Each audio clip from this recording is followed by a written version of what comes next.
everybody, to the Laugh Cry Club. I'm Joy. I'm Rebecca. And it's Mental Health Awareness Month. Did you know that? I did.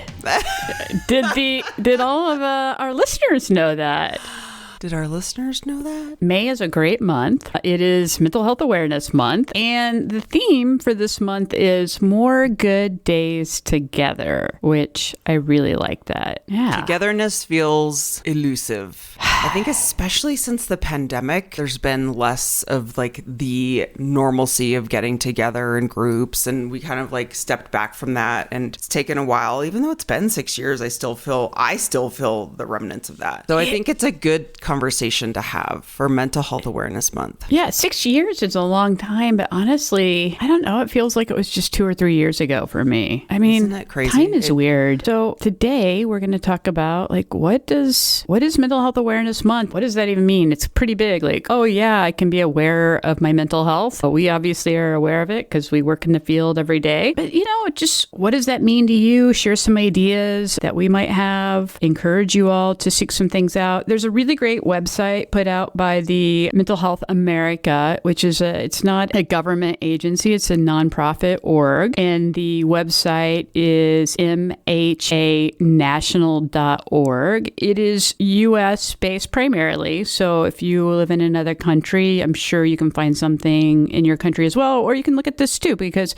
I like really how they've kind of curated this. There's just all kinds of really great things that you can find and look at. But I'm just so curious, Joy, what does this mean to you? Like more good days together? First of all, as a mental health therapist, we live this every single day. Our brains are geared towards looking at mental health and how everything is filtered through a mental health lens. We've talked a lot about last week with social media and clinicians being on social media. Sometimes I often think like social media isn't good for our brains. So even though we can put helpful information out there, really getting out and living your life is what's the most important. And while things, historically we know this, things that sometimes feel good aren't always the best for us. So I think when we're looking at mental health in these days and times, I am looking for opportunities where we can really get back to the basics. More good days together doesn't necessarily put this toxic positivity spin on it, but looking for ways that we can integrate into our families, into our friends, into our communities that takes away that 2D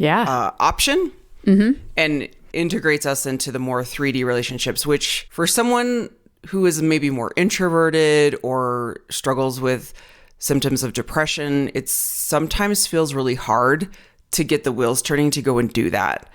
That's what's been on my mind with the More Good Days Together is, first of all, let's not put pressure on ourselves to make it just one more thing we feel bad about, but can we at least turn our attention towards that, of looking for opportunities? If that's all we can do, look for the opportunities to, like I said, integrate into your community. For example, like I've been seeing like invites in my community. I got this like cute little, because we live in a newer community, I got this like flyer in the mail that was like talking about days where you can go and help like clean up the creek.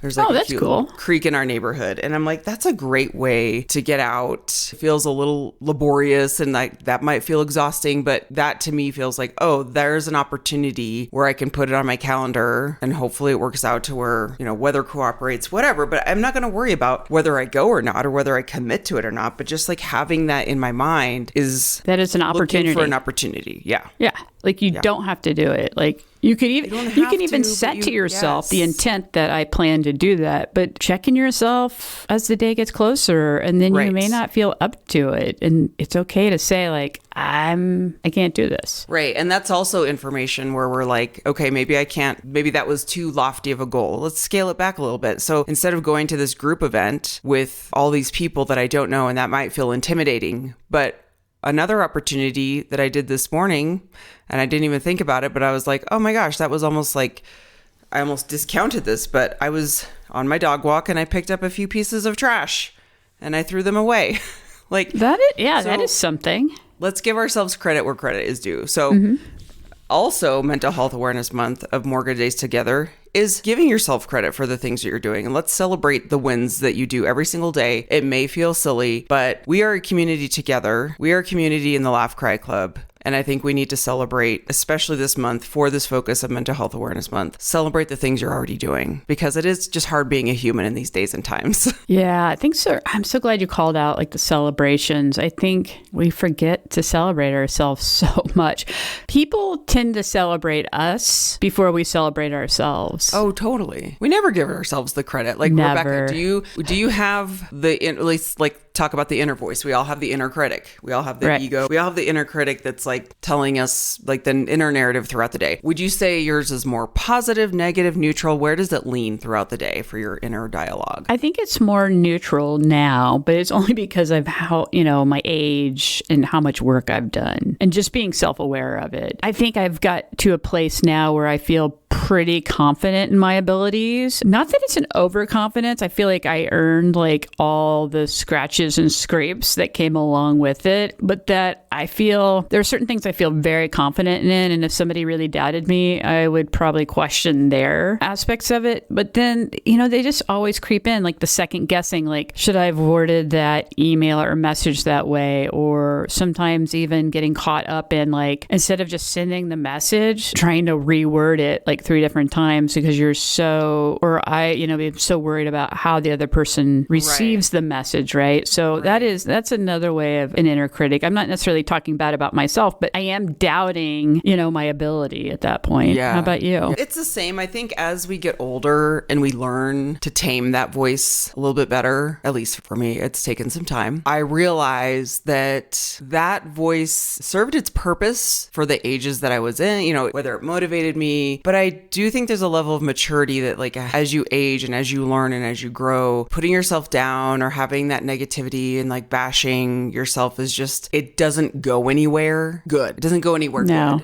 And I think that for a while I used it as this motivator, or, maybe at a time when I was doing some unhealthy eating habits, or unhealthy meaning like more restrictive or like very exercise focused, like maybe more of an unhealthy relationship with food and exercise. That was more of like this drill sergeant that was like, you have to do this. And yes. And that just kind of burned out. I just kind of got tired of that. I don't know what exactly shifted. I think there was a combination, of course, of like therapy and self-work, but I was just at one day being like, this just doesn't really like serve me. Like what is this about? And so like it takes some time, but now I feel pretty good about myself. I'm not walking around with like, a crown on being like, I'm the best, but maybe I should start doing that. Honestly, put your crown on. We're celebrating today, Joy. Let's both put our crowns on. We really should. We should show up with some crowns. I think we really should do a podcast with our crowns on. I love it.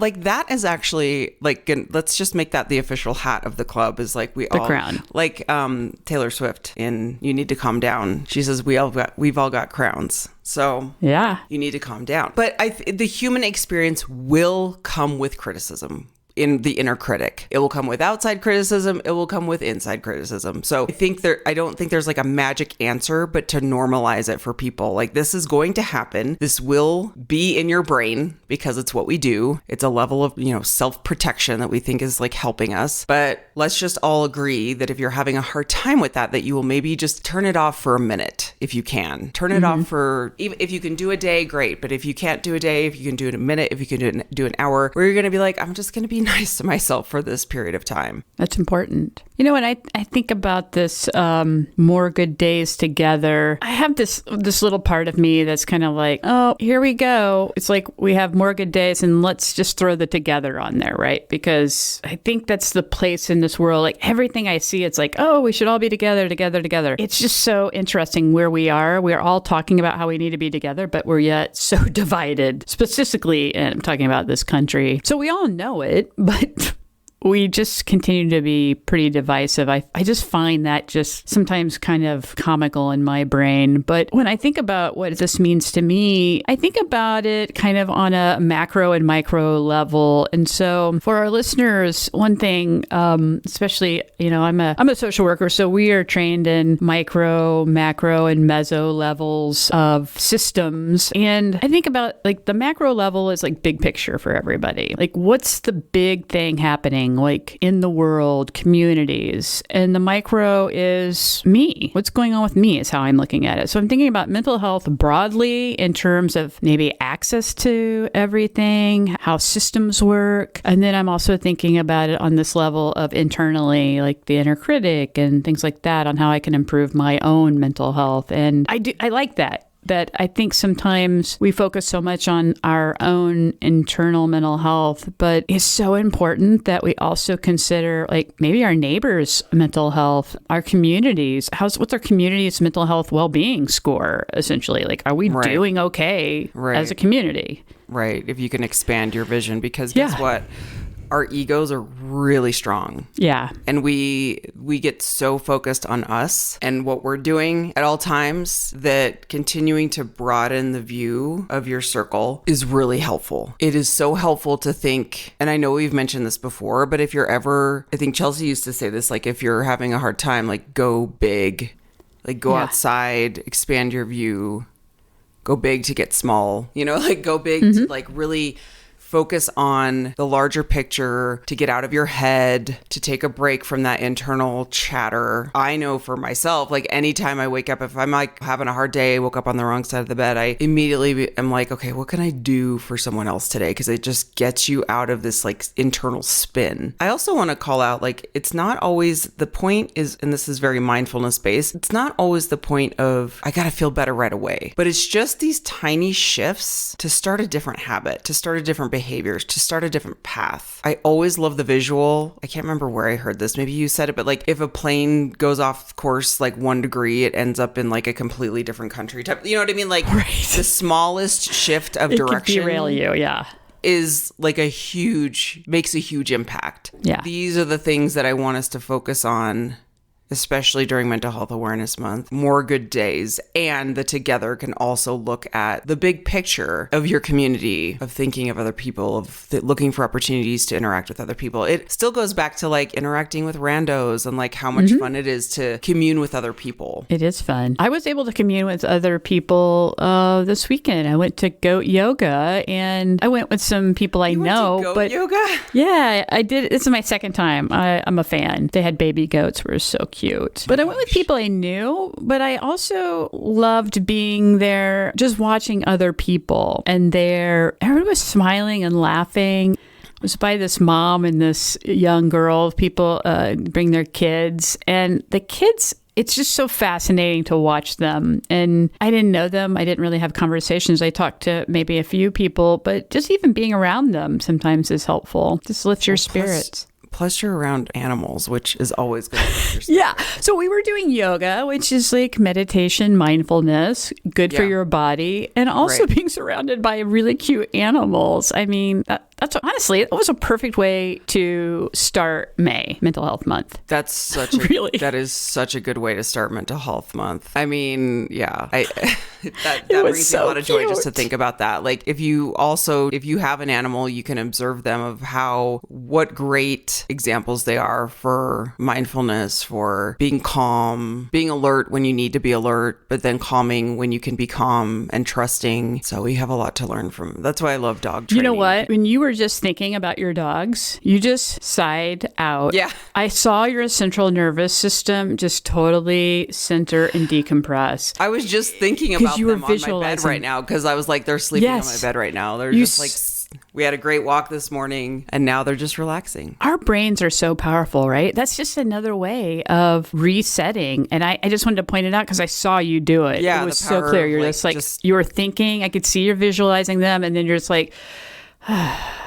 You just settle. Our brains are so powerful that way. I still think about when Laura Lygos was on here and she talked about a warhead and how digestion starts in the brain. Because like anytime you think of something sour, you start salivating. And I was like, wow, our brains are, guys, we're real complex. This is big stuff. So don't underestimate it and realize whatever you're struggling with, you're not alone. No. Period. The end. There's people, I'm sure, in your personal communities, but then we also have the Laugh Cry Club community as well.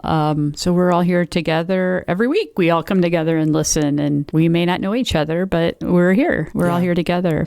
No, I was just saying, like, you know what else I love around just this discussion of Mental Health Awareness Month, and maybe just some things things that we kind of do throughout our day that help us is labeling your emotions, or at least acknowledging your emotions. So last week I had a really hard week just emotionally, and I just think it was like hormonal stuff. We've talked about midlife and how hard that can be, and I have a tendency to jump to the future and worry about I laugh because I'm like, don't we all? But if I'm having a bad week, I will automatically go to this place of like, oh my gosh, am I just going to go down this, am I going to get worse is my fear. Instead of following that train, I just started labeling emotions of like, today's just a really hard day. I'm just feeling really melancholy. Letting it be there, letting it be that, as opposed to trying to internally struggle with it. And something as simple as just naming how you're feeling, or even saying to my partner, I'm just having a hard day today. And sometimes hard days are going to happen. And he's like, yeah, they are going to happen, Yeah. And then we just moved on with our day instead of being like, let's try to go into fix it mode, because our brains do want to do fix it mode. And that is not the point of being a human all the time. Do you all ever then just hug it out and get some really good oxytocin going? Yeah, of course. And sometimes I will just be like, can I have a hug? Like you just need to kind of like regulate. So it's just, these are not sexy fixes of always like jumping to this like grand solution. But I think to the point of a lot of the work we've talked about in the past, month or two with mindfulness, is the small changes make a really big impact. They really do. And I think that's one thing, I want to go back to this website here, that there is just so much information here, and they have like worksheets or interactive things that you can do. And it kind of, one of these areas is like the simple stuff, like what you can do, and how, like what you're talking about is like we make these little choices that have big impacts, like the 1 degree flying, and you could end up somewhere else by just changing your perspective a bit. And it gives ideas like helping others, which we were just mentioning, and how to flip that script on the negative self-talk. So it's just, there's little things to do all day long, and they don't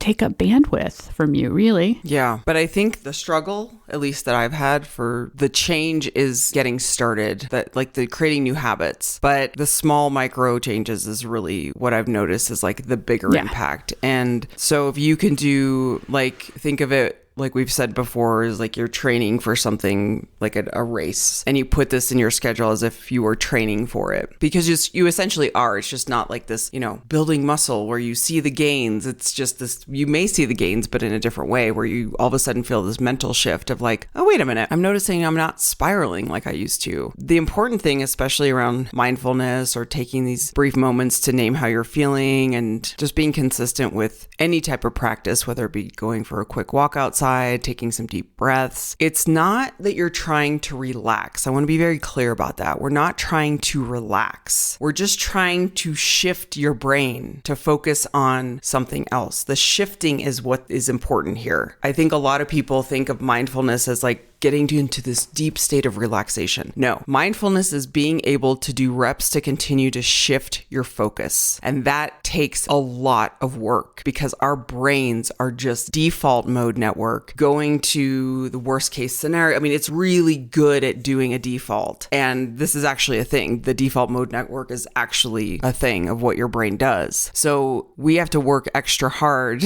to shift it and rinse and repeat. Next week we're turning in Leela, the dog that we're raising. We're sending her back to California, and I keep going to this place of like, I'm going to be so sad. And I'm like, you know what? We're celebrating every day we have with her. Like literally we're leaving in 1 week and she'll be off to her next adventure. Instead of like going to this fear or worry, that's there, but I'm also like, and I'm going to enjoy every single moment I have with her today and this week, and trying to like stop the worry train. So I keep shifting focus. But here's the thing that's really frustrating is it doesn't, just because you shift your focus once doesn't mean it's like going to stay there.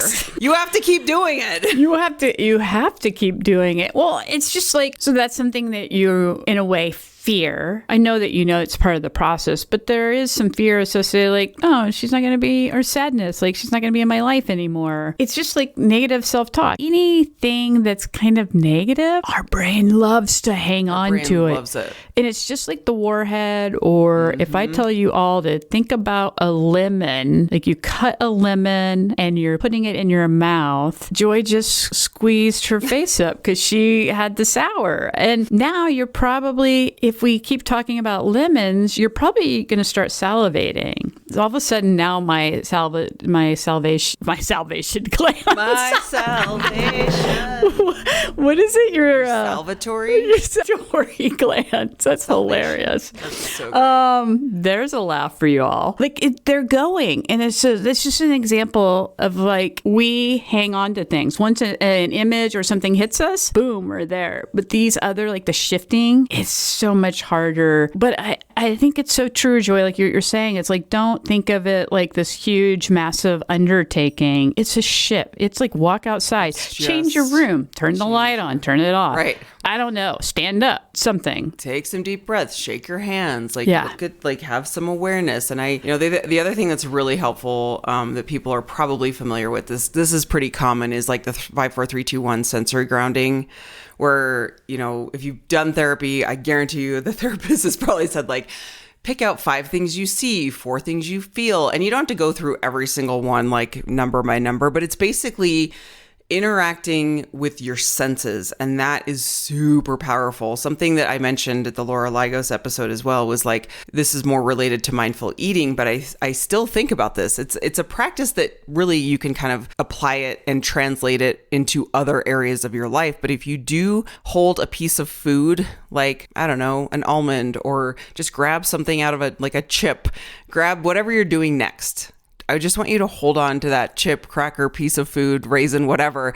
And I just want you to hold it and look at it and observe it. And then you smell it and then you listen to it, which I know sounds weird, but it basically is making you practice like taking an object and just being there with it and grounding yourself with this object. It's stimulating and it's interacting with these senses that you have, and kind of pulling you out of rumination and really grounding you into the present moment. And that is like the shift that we're talking about. So you may be like, I don't hear anything. I don't say, like, it's not the point. The point is to like really engage in the brain shift, which is what we're talking about. This has nothing to do with relaxation. Remember, this has everything to do with practicing a shift of your brain and doing that on command. So when you start to ruminate and when you start to do all these things that you're just like, you can then go, oh, I know how to do this. I know how to shift my brain into something that's not so scary. So when we did that exercise in my mindfulness retreat, I remember being like, it sounded really simple. Like it was one of those things when she said we were going to do that. I was like, all right, I'll sniff a raisin. I'll put the raisin up to my ear. Did you really use a raisin? Do you like? I used a raisin. Wait, so do you eat raisins? No, but I had, she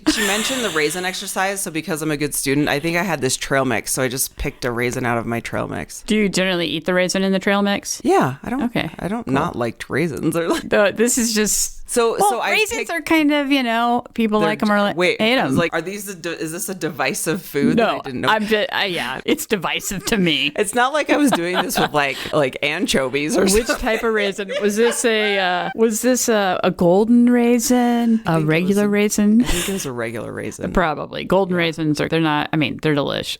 Yeah. That's the only raisin I really like. Okay. Well, now we know something. Sorry, everybody. Now we know that you have very specific opinions about raisins. I do have opinions about raisins. That activity was extremely impactful for me. I don't know what happened, but when I did that exercise of just holding this piece of food, using all your senses, touch, see, hear, smell. And then at the end, we could put it in our mouth and then like hold it in your mouth. So you don't like start chewing it yet, but you just hold it in your mouth. So it's like using the senses very intentionally, using the brain shift. This is how you practice. This is like a rep that I was like, oh, okay. It's like when you're starting to lift weights, you focus on your form and you learn proper form before you go into adding more weight. Because if you jump in and you lift too heavy, you're going to injure yourself. So I saw this practice as a way to do some reps before adding more weight. So you're doing something so basic with a freaking piece of food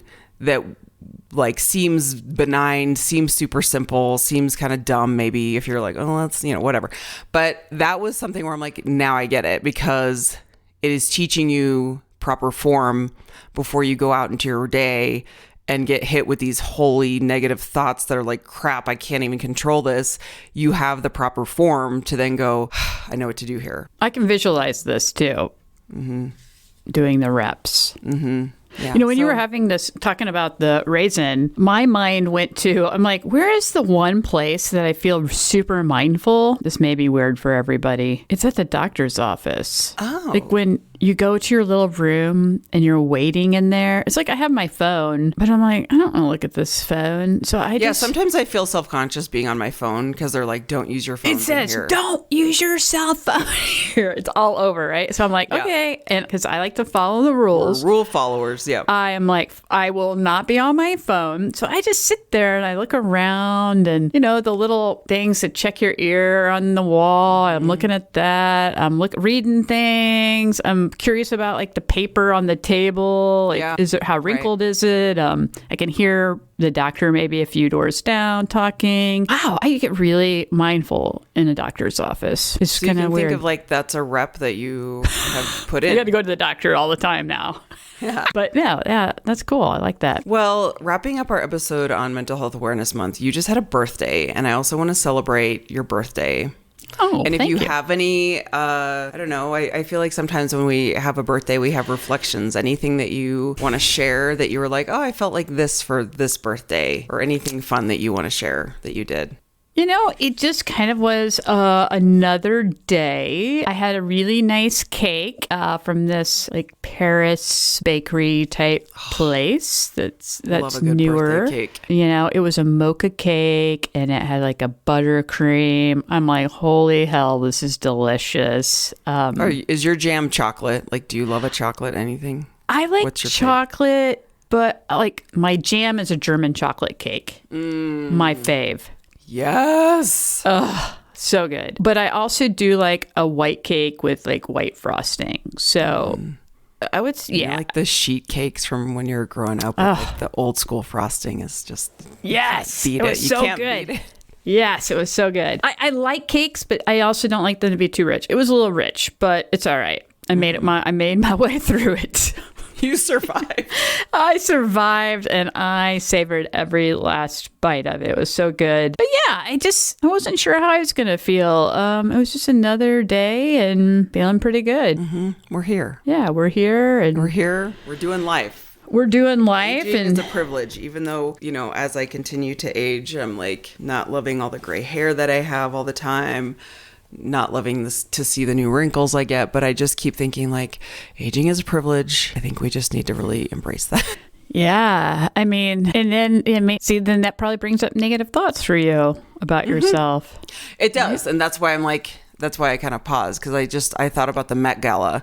Which was this week, where everyone, you know, you think of celebrities and all the money, and then they plump their faces with things, and it all goes back to the substance. It just goes back to the substance. That's a great movie. It really is. It's the best. It's weird. I've said this before. I know we mentioned it with the Laura Lygos episode, but like it is such a good message about like, okay, let's not be our own demise. So even though, you know, looking in the, I would see my mom do this like with photos of herself, like as she aged, she'd be like, I don't recognize that person, because you kind of idolize the idea of youth, of how you look youthfully with no wrinkles. And part of me wants to be like, I want to embrace how I look now, like when I'm 60, 70, 80, versus like my ideal version of my face was when I was 25. Like no one stays the same. We're all gonna get wrinkles. You probably just look like a baby, you know, like Yeah. we were all babies then. Yeah. I do kind of think about like, what is my face going to look like when I'm 60? Holy. yeah, isn't it? It's so interesting. like, how oh we do my that to gosh. ourselves. Yeah. And then I think about like, oh, like what are, you know, like a group of friends that we're all in, like what are we all going to look like in our 60s and 70s? Are we going to be like the Golden Girls? I hope so, because they are super cool. They're super cool. Yeah. So that is the goal. Embrace our beautiful selves as we are. I'm glad you had a wonderful birthday. Yes. With very rich cake surrounded by your animals and Yes. your partner and all the things that were joyful to you. Yeah. Listeners, you can find all the resources we talked about. I'll list them in the show notes. Even though that it is Mental Health Awareness Month, every single day is Mental Health Awareness Day for us in our profession. But we're just very grateful that you're here and listening, and hopefully we're providing good resources and normalizing this human experience for you, because we live in a really hard world. Being a human is hard, and we realize that that is something that people struggle with on many levels. So if you are worried about anything and you have never reached out to get help before, you can always reach out to us and we can guide you on where to find resources, or like how to navigate your insurance plans, or, you know, I realize those things can feel really intimidating. So if you ever like want to know how to get linked up with a good therapist, we're happy to answer those questions. Yeah. You can email us laughcryclub@gmail.com, and then we're also on social media @laughcryclub. But we really just appreciate your time. Please share and subscribe to the podcast. That helps other people find us. It's a really easy way to support us, and we would just so appreciate that if you could take 2 seconds to do that. So we will see you next week. We love you so much. Bye, everybody.